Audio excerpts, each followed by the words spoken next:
여러분, 동전 던지기 이야기 하나부터 해볼게요. 만약 동전을 104명이 동시에 던진다면 확률적으로 그중 한 명은 10번 연속 같은 면을 맞히게 됩니다. 앞면이든 뒷면이든 말이죠. 그 사람을 보면 우리는 이렇게 말합니다. 와, 저 사람은 동전 던지기의 달인이네. 뭔가 특별한 비법이 있나 봐. 그런데 냉정하게 생각해보면 그건 실력이 아니라 확률이 만들어낸 우연일 뿐입니다. 투자도 굉장히 비슷합니다. 사람들은 투자에는 반드시 정답이 있고 고수들만 아는 비법이 있을 거라고 믿습니다. 그래서 유명 투자자 인터뷰를 찾아보고 강의를 듣고 어떻게 하면 나도 저 사람처럼 될 수 있을까를 고민하죠.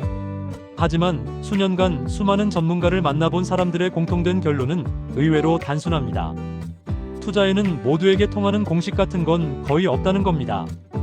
마치 고혈압을 치료하는 방법이 100가지가 넘는 것과 비슷합니다.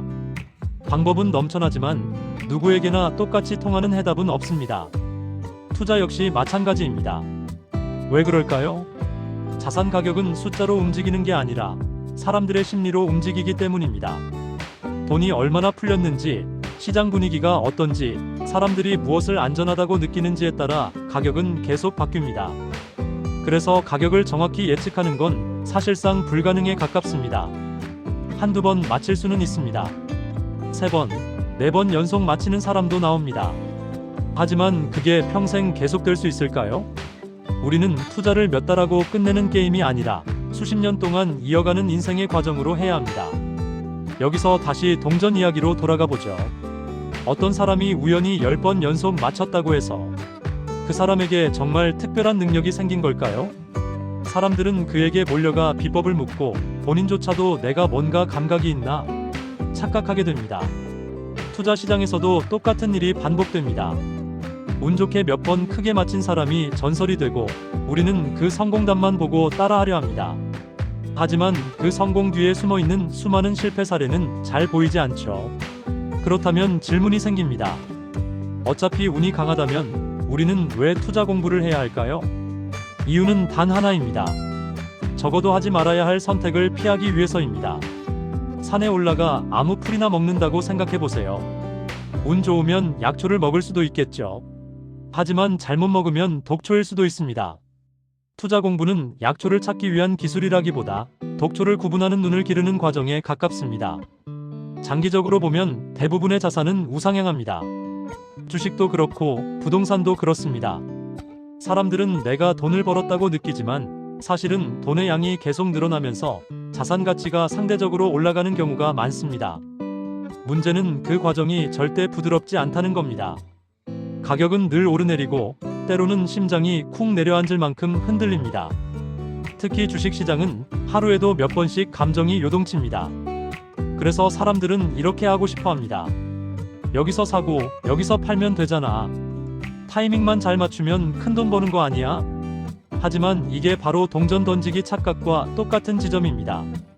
계속해서 정확한 타이밍을 맞히는 건 거의 불가능합니다. 운 좋게 몇 번 성공할 수는 있지만 언젠가는 반드시 크게 틀릴 확률이 높습니다. 진짜 중요한 건 언제 사고 파느냐보다 어떤 자산을 선택하느냐입니다. 믿을 수 있는 자산을 고르고 그 판단이 틀렸다는 명확한 증거가 나오기 전까지는 버틸 수 있어야 합니다. 물론 아무 생각 없이 버티라는 말은 아닙니다. 구조적으로 문제가 생겼다면 빠져나와야 합니다. 이걸 구분하는 힘이 바로 공부에서 나옵니다. 또 하나 중요한 포인트가 있습니다. 사람들은 늘 열광할 때 사고 공포에 빠질 때 팝니다. 비쌀 때 사고 쌀 때 팔아버리는 거죠. 이건 인간의 본능입니다.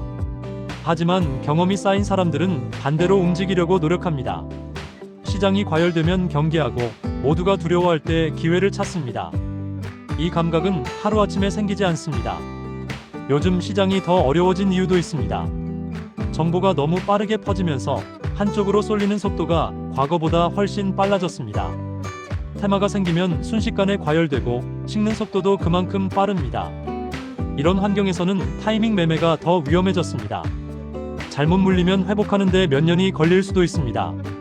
그래서 결국 투자에서 가장 현실적인 전략은 단순합니다. 좋은 자산을 고르고 여유 자금으로 긴 호흡으로 버티는 것. 인생을 한 방에 뒤집겠다는 마음으로 들어오면 투자는 오히려 인생을 흔들 수 있습니다. 투자는 인생 역전의 도구라기보다 삶을 안정적으로 지켜주는 안전벨트에 가깝습니다. 생활비, 교육비, 급한 돈까지 투자에 묶어버리면 시장이 흔들릴 때 버틸 수가 없습니다. 결국 가장 나쁜 타이밍에 팔게 됩니다. 그래서 근로소득, 사업소득은 여전히 중요합니다. 투자는 그 위에 천천히 쌓아가는 구조여야 합니다. 마지막으로 한 가지 말씀드리고 싶습니다. 투자에서 운의 요소는 분명히 큽니다. 하지만 공부는 그 운이 나쁜 방향으로 폭발하지 않게 막아줍니다. 우리는 미래를 맞추기 위해 공부하는 게 아니라 잘못된 선택을 줄이기 위해 공부하는 겁니다. 동전 10번 맞힌 사람을 부러워하기보다 오래 살아남는 투자자가 되는 것, 그게 진짜 실력입니다.